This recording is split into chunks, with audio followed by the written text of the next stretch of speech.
Welcome back. ഇന്നത്തെ specially നമ്മൾ റെസ്റ്റോറൻറ്റിൽ നിന്നൊക്കെ കഴിക്കുന്ന അതേ ടേസ്റ്റിലുള്ള ഫ്രൈഡ് റൈസിന്റെ റെസിപ്പിയാണ് കേട്ടോ. എത്ര കഴിച്ചാലും നമുക്ക് കൊതി തീരാത്തൊരു ഫ്രൈഡ് റൈസ് ആണല്ലോ നമ്മൾ റെസ്റ്റോറൻറ്റിൽ നിന്നൊക്കെ കഴിക്കുന്നത്. അപ്പൊ നമുക്ക് അതെങ്ങനെ ഉണ്ടാക്കിയെടുക്കുന്നതെന്ന് കണ്ടു നോക്കാം. വളരെ ഈസി ആയിട്ട് നമുക്ക് ഉണ്ടാക്കിയെടുക്കാം. അതിനു വേണ്ടിയിട്ട് ഞാൻ ഇവിടെ ഒരു പാൻ എടുത്തിട്ടുണ്ട്. എന്നിട്ട് അതിലോട്ട് ഞാൻ ഇട്ട് കൊടുത്തത് 1 ടീസ്പൂൺ നെയ്യാണ് കേട്ടോ. ആ നെയ്യൊന്ന് ചൂടായിട്ട് വരുമ്പോൾ നമുക്ക് അത്യാവശ്യത്തിനുള്ള ഓയിൽ ഒന്ന് ചേർത്തിട്ട് കൊടുക്കണം. നെയ്യിന് പകരം നമുക്ക് ബട്ടറും ചേർത്തിട്ട് കൊടുക്കാം. ഇനി ഞാനിവിടെ ചേർത്തിട്ട് കൊടുത്തിട്ടുള്ളത് ഒരു മാഗി ക്യൂബ് ആണ് കേട്ടോ. അതില്ലാന്നുണ്ടെങ്കിൽ ചിക്കൻ സ്റ്റോക്കും എടുക്കാം. എന്നിട്ട് നമുക്ക് ഇതുപോലെ നന്നായിട്ടൊന്ന് ഉടച്ചിട്ട് കൊടുക്കാം. അതൊന്ന് അതിൽ ലയിച്ചിട്ട് വരട്ടെ. ആ ഒരു ടൈമിൽ നമുക്ക് ബസ്മതി റൈസ് എടുക്കാം. അത് നമുക്കൊന്ന് വെള്ളത്തിലിട്ടിട്ട് കുതിർത്തിയെടുക്കാം. ഒരു 10 മിനിറ്റ് റെസ്റ്റ് എടുത്തിട്ട് വെച്ചാൽ മാത്രം മതി. ഇനി ഓയിലൊന്ന് ചൂടായി വരുന്ന സമയത്ത് നമുക്ക് 2 സവാള ഇട്ടിട്ട് കൊടുക്കാം. നൈസായി കട്ട് ചെയ്തിട്ട് എടുത്തിട്ടുള്ളതാണ്. അതൊന്ന് ആ പച്ചമണം മാറിയതിന് ശേഷം നമ്മൾ അരിഞ്ഞു വെച്ചിട്ടുള്ള ക്യാബേജ് ഇട്ട് കൊടുക്കാം. ക്യാബേജും നൈസായി അരിഞ്ഞു വെച്ചിട്ടുള്ളതാണ്. ക്യാബേജും ഒരു ഹാഫ് വേവിൽ നമ്മൾ വഴറ്റിട്ടെടുക്കാം. എന്നിട്ട് നമ്മൾ ഇതുപോലെ നീളത്തിൽ കട്ട് ചെയ്തെടുത്തിട്ടുള്ളതാണ് ക്യാരറ്റ്. അതും കൂടെ നമുക്ക് ഇതിലോട്ട് ചേർത്തിട്ട് കൊടുക്കണം. കൂടുതലായിട്ട് വേവിച്ചെടുക്കേണ്ട ആവശ്യമൊന്നുമില്ല. ഒരു ഹാഫ് വേവ് ആവുമ്പോൾ നമുക്ക് നിർത്തി വയ്ക്കാം. ഇനി നമ്മൾ ഇതിലോട്ട് ചേർത്തെടുക്കുന്നത് ക്യാപ്സിക്കാണ് കേട്ടോ. ഏത് വെജിറ്റബിൾസ് വേണമെങ്കിലും ചേർത്തെടുക്കാം. നമുക്ക് ഫ്രൈഡ് റൈസിന്റെ ആ ഒരു വെജിറ്റബിൾ മാത്രം ചേർത്ത് കൊടുക്കുമ്പോഴാണ് അതിന്റെ ടേസ്റ്റ് കിട്ടുന്നത്. അപ്പൊ ഞാനിവിടെ നീളത്തിൽ തന്നെ കട്ട് ചെയ്തെടുത്തിട്ടുണ്ട്. ക്യാപ്സിക്കവും കൂടെ നമുക്ക് ചേർത്തിട്ട് കൊടുക്കാം. 1 കിലോ ഫ്രൈഡ് റൈസ് ആണ് ഞാനിവിടെ ഉണ്ടാക്കിയെടുക്കുന്നത്. നമ്മൾ റെസ്റ്റോറൻറ്റിൽ കഴിക്കുന്ന ആദ്യ ടേസ്റ്റിലുള്ളൊരു ഫ്രൈഡ് റൈസ് ആണ് ഞാനിവിടെ ഉണ്ടാക്കിയെടുക്കുന്നത്. നല്ല ടേസ്റ്റ് ആണ്. അപ്പോൾ ഇത് ഉണ്ടാക്കി നോക്കിയിട്ടില്ലെങ്കിൽ ഇതുപോലെ ഉണ്ടാക്കുക. അതുപോലെ നിങ്ങൾ വീഡിയോ കണ്ടിരിക്കുന്ന ഈ ഒരു സമയത്ത് ലൈക്കും കൂടെ ചെയ്യാൻ മറക്കല്ലേ. കമന്റിലൂടെ അഭിപ്രായങ്ങൾ അറിയിക്കണേ. അതുപോലെ അതിൻ്റെ വീഡിയോ ഇഷ്ടപ്പെടുവാണെന്നുണ്ടെങ്കിൽ സബ്സ്ക്രൈബ് കൂടെ ഒന്ന് ചെയ്തേക്കണേ കേട്ടോ. ഇനിയിപ്പോൾ നമ്മളുടെ വെജിറ്റബിൾസ് എല്ലാം വഴന്ന് വന്നിട്ടുണ്ട്.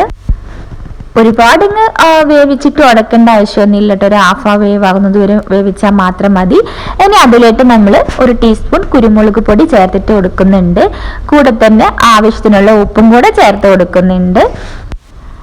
ഇനി നിങ്ങൾക്ക് വേണമെന്നുണ്ടെങ്കിൽ ചിക്കൻ മസാല ഒരു ഹാഫ് ടീസ്പൂൺ ഇട്ട് കൊടുക്കാം. ഞാനിവിടെ ചേർത്ത് കൊടുത്തിട്ടൊന്നുമില്ല. വേണമെന്നുണ്ടെങ്കിൽ നമുക്ക് ചേർത്തിട്ട് കൊടുക്കാം. വേറൊരു ഫ്ലേവറാണ്. ഇനി ഇതുപോലെ നന്നായിട്ടൊന്ന് മിക്സ് ആക്കിയിട്ട് എടുക്കാം. അതുപോലെ ഇഞ്ചി വെളുത്തുള്ളി പേസ്റ്റും കൂടെ ഞാൻ ചേർത്ത് കൊടുത്തിട്ടുണ്ടായിരുന്നു കേട്ടോ. അത് ഞാൻ വീഡിയോയിൽ പറയാൻ വിട്ടുപോയതാണ് കേട്ടോ. അത് മസ്റ്റാണ്, എന്തായാലും ചേർത്തിട്ട് കൊടുക്കണേ. ഇനി നമ്മൾ ചേർത്ത് കൊടുക്കുന്നത് ചിക്കനാണ് കേട്ടോ. ചിക്കൻ നമ്മൾ നന്നായി കഴുകി വൃത്തിയാക്കി വെച്ചിട്ടുള്ള ചെറിയ ചിക്കൻ പീസുകളാണ്. ഇനി നമുക്ക് അതിലോട്ട് 1 ടീസ്പൂൺ മുളക് പൊടി, ഹാഫ് ടീസ്പൂൺ മഞ്ഞൾപ്പൊടി, 1 ടീസ്പൂൺ ചിക്കൻ മസാലപ്പൊടി, കൂടെ തന്നെ 1/4 ടീസ്പൂൺ ഗരം മസാല പൊടിയും കൂടെ ചേർത്തിട്ട് ഇഞ്ചി വെളുത്തുള്ളി പേസ്റ്റ് നമുക്ക് ഇതിൽ ഒരു 1.5 ടീസ്പൂൺ വരെ ചേർത്തിട്ട് കൊടുക്കാം. എല്ലാം കൂടെ നന്നായിട്ട് കൈ വെച്ചിട്ട് തന്നെ മിക്സ് ആക്കിയിട്ട് എടുക്കാം. 1 ടീസ്പൂൺ വിനെഗർ കൂടെ ചേർത്ത് കൊടുത്തിട്ടുണ്ട്. ഇല്ല എന്നുണ്ടെങ്കിൽ നാരങ്ങയുടെ നീര്, ഒരു ഹാഫ് വലുപ്പത്തിലുള്ള നാരങ്ങയുടെ നീരും കൂടെ ചേർത്തിട്ട് കൊടുക്കുക. ഇനി ഞാൻ അതിലോട്ട് കോൺഫ്ലവർ 2 ടീസ്പൂൺ ചേർത്ത് കൊടുത്തിട്ടുണ്ട്. അത് വിട്ടു പോയതാറും കേട്ടോ. പിന്നെ ലാസ്റ്റാണ് ചേർത്ത് കൊടുത്തത്. അതും കൂടെ നന്നായി മിക്സ് ആക്കിയതിന് ശേഷം നമ്മളൊരു 10 മിനിറ്റ് റെസ്റ്റ് ചെയ്യാൻ വെക്കുക. എന്നിട്ട് ഇതുപോലെ ഒരു പാൻ എടുത്തിട്ട് അതിലോട്ട് നമ്മൾ കുറച്ച് വെളിച്ചെണ്ണയോ ഓയിലോ ഒഴിച്ചിട്ട് നന്നായിട്ടൊന്ന് ഫ്രൈ ചെയ്തിട്ടെടുക്കുക. ഓയിലാണ് ഏറ്റവും കൂടുതൽ നല്ലത് ഫ്രൈ ചെയ്തിട്ടെടുക്കാനായിട്ട്. അപ്പൊ ഇതുപോലെ നന്നായിട്ട് തിരിച്ചു മറിച്ചൊക്കെ ഇട്ടിട്ട് നന്നായിട്ടൊന്ന് ഫ്രൈ ചെയ്തിട്ട് എടുക്കുക. ആദ്യം ഫ്ലെയിം കൂട്ടി വെച്ചതിന് ശേഷം നമ്മൾ മൂടി വെച്ചിട്ട് ചെറുതായിട്ട് ലോയിലിട്ടൊന്ന് മൊരിച്ചിട്ട് എടുത്താൽ മാത്രം മതി. ഇപ്പൊ നമ്മളുടെ ചിക്കൻ എല്ലാം വെന്ത് കിട്ടിയിട്ടുണ്ട്. ഇനി നമ്മൾ വെജിറ്റബിൾസിലേക്ക് അതും കൂടെ ഒന്ന് ചേർത്തിട്ട് കൊടുക്കണം. അപ്പൊ നമ്മൾ ഈ ഒരു പാനിലേക്ക് നമ്മൾ മൊരിച്ച് വെച്ച് ഫ്രൈ ചെയ്ത് വെച്ചിട്ടുള്ള ചിക്കൻ ഇതിലേക്ക് എല്ലാം ആഡ് ചെയ്ത് കൊടുത്തിട്ടുണ്ട്. ഇനി നമ്മൾക്ക് ബസ്മതി റൈസ് ഇവിടെ നമ്മൾ തക്കോലും കറാമ്പൂ എല്ലാം ഇട്ടിട്ട് നമ്മൾ വാർത്തെടുത്തതാണ്. സാധാരണ നമ്മൾ വെള്ളം വെച്ച് തിളപ്പിച്ചിട്ട് ബസ്മതി റൈസ് ഇട്ടിട്ട് തിളച്ച് നമ്മൾ അതിലോട്ട് പട്ട, ഗ്രാമ്പു, ഏലക്കായ എല്ലാം ഇട്ടിട്ട് നമ്മൾ വാർത്തെടുത്തിട്ടുള്ള ചോറാണ് കേട്ടോ.